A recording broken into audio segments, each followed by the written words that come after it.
คือพี่น้องชาวบ้านป่าพักเนาเขาได้ถวายกองบุญได้แห่กองบุญถวายเมื่อนี้สาธุ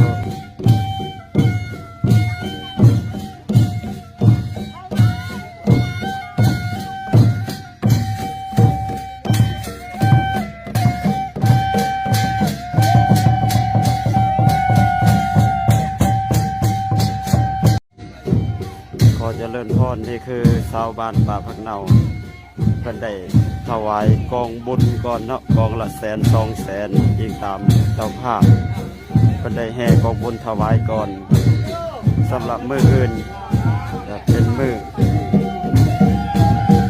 ตกแต่งเครื่องกองบุญสำหรับมื้อนี้ก็เป็นมื้อถ้าว่าผู้ใดมีศรัทธาก็อยากแห่มื้อนี้ก่อนจะถวายกองบุญก่อนก็ได้มื้อนี้เนาะสำหรับมื้อนี้อยู่ที่วัดบ้านป่าพักเนาเมืองลีลาบุรีแขวงสะวรรณเขตนี่คือชาวบ้านป่าพักเนาญาติโยมชาวบ้านป่าพักเนาเตรียมใช้งานสลองฮอดแจก